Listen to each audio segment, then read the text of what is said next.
ఏమనంటే మేము ప్రభువును చూసేమండి, నేను ఆయన చేతి చీలలలో నా వేలు పెట్టి చూస్తేనే కానీ నమ్మనని అవిశ్వాసాన్ని ప్రకటించి ఉన్నారు.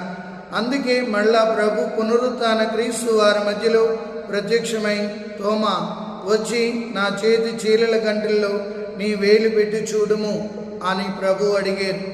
ఎప్పుడైతే ప్రభుని కనులారా చూసి చేతులారా స్పృశించారో తోమా వారి విశ్వాసం బలపడింది. నా ప్రభువా నా దేవా అని ప్రకటించి ఉన్నారు.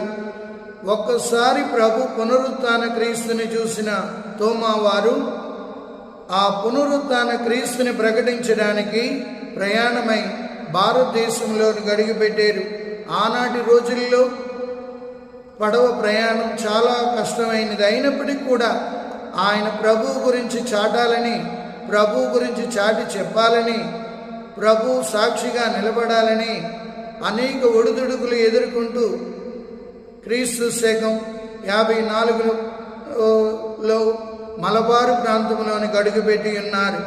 ప్రియులారా, అక్కడ మొదటిసారిగా ఆయన బ్రాహ్మణులతో ఆయన యేసు ప్రభు గురించి బోధిస్తూ, నా దేవుడే నిజమైన దేవుడైతే ఈ నీళ్లు పైకి విసురుతాను, అవి కిందకు రాకుండా ఉంటాయి అని చెప్పి తన విశ్వాసాన్ని ప్రకటించినప్పుడు తొలిసారిగా వాళ్ళని క్రైస్తవులుగా